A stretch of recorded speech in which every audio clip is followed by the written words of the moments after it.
Hello, my friend. Welcome back to our YouTube channel. So this topic now is the continuation or part two of our body and mind. So this part two is titled about chemicals within. Our physical body is the greatest chemical factory in the entire known galaxy. Are you aware of it?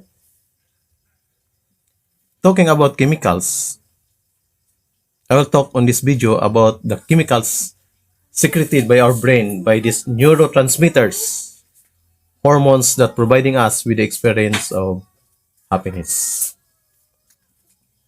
What is happiness?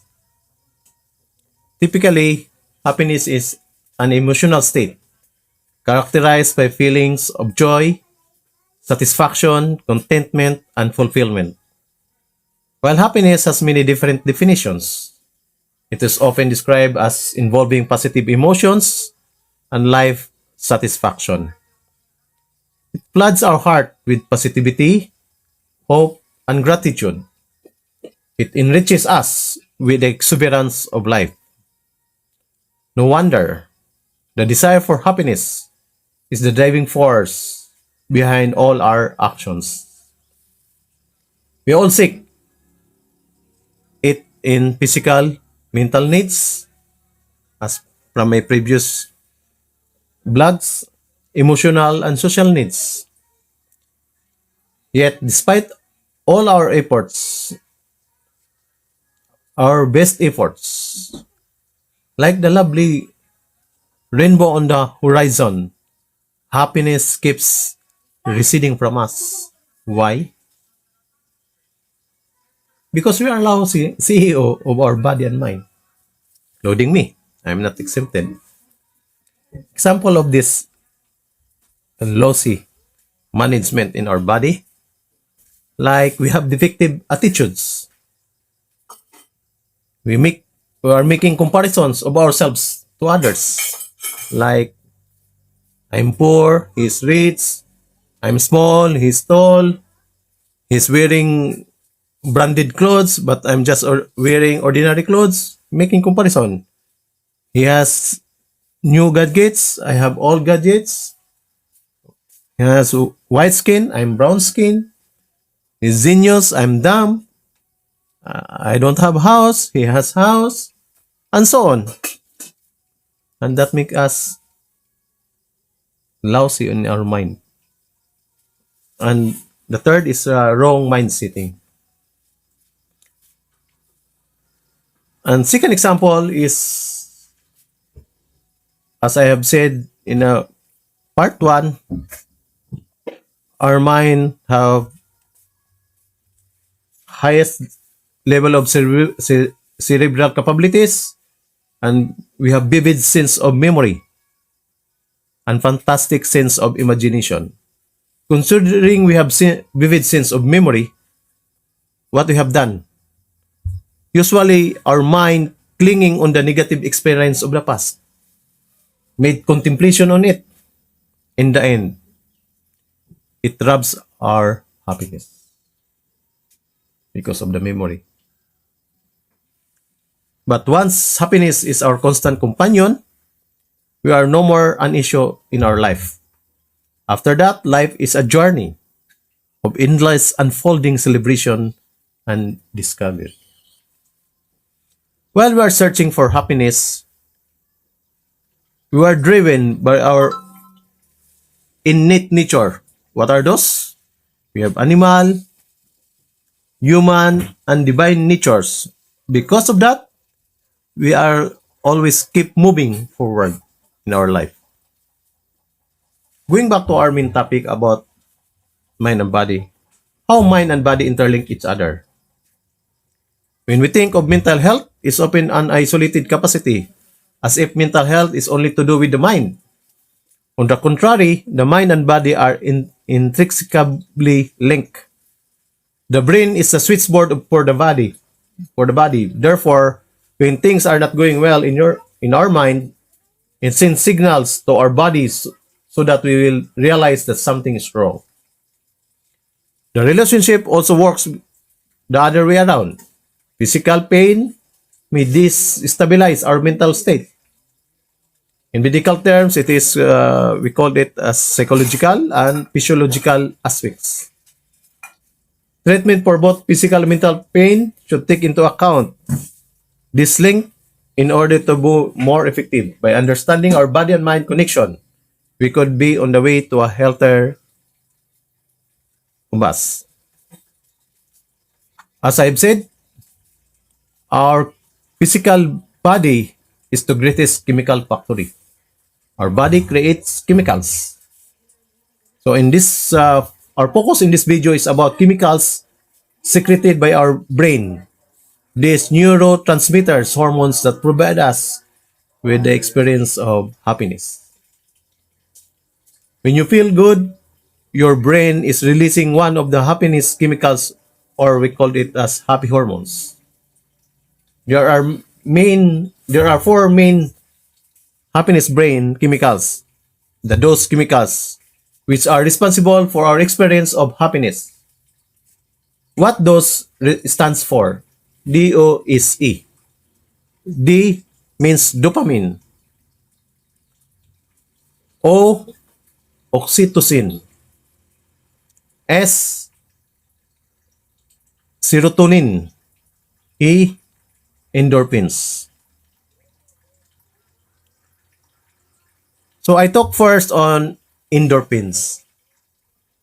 The term endorphin is derived from two words. Endogenous, meaning within the body, and morphine is an opiate pain relieving drug.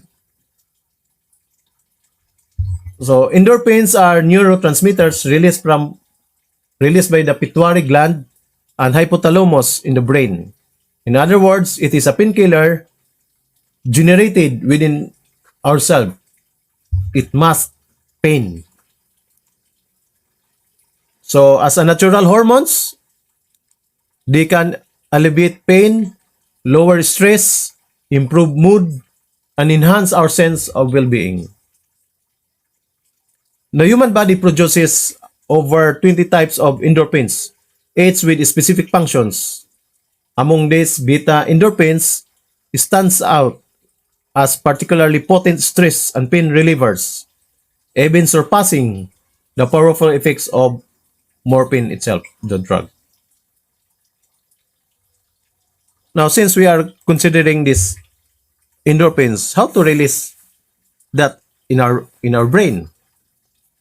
So to release, the body releases endorphins when we do pleasurable activities, such as mentioned here 10. First one is exercise.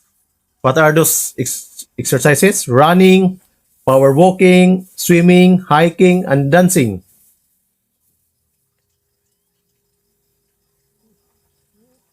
Number 2, by acupuncture. So it is a effective way to release endorphin is with pressure points. Third, we will do by meditation. It will release endorphins. Sex, if you are married, do. Otherwise, no. Playing music. Laughter. Keep on laughing. Okay? It will release. When you are joyful, it releases endorphins. Ultraviolet light, or in the sunlight, not only vitamin D, but this produces endorphins. It triggers endorphins in our brain. Eating. And 9 is massage. So these are the things that will produce endorphins within our brain.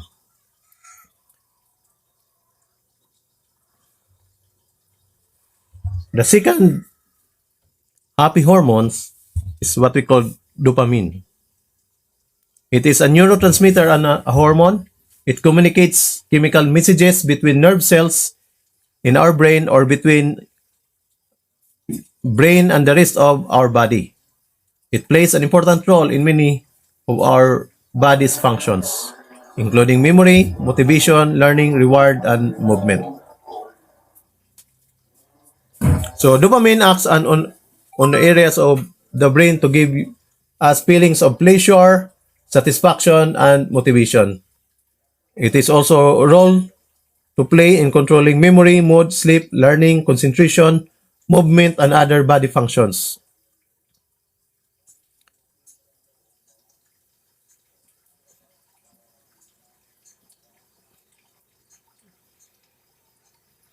So the anticipation of most types of rewards increases the level of dopamine in the brain.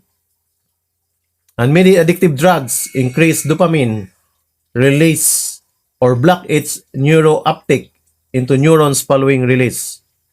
Inside the brain, dopamine plays important roles in executive functions, motor control, motivation, arousal, reinforcement, and reward, as well as lower level functions including lactation, sexual gratification, and nausea. Dopamine is very enigmatic chemical. It creates an expectation of future happiness. What is enjoyable? What is enjoyable? The journey or the destination? So, dopamine is in enjoying during the journey stage. It produces a momentary thrill that enable us to connect material things and people with pleasure. The drawback of this chemical in our brain is disadvantage. It never really lasts long. You don't feel pleasure from previously enjoyable experiences. And so, we create another desire to experience that feeling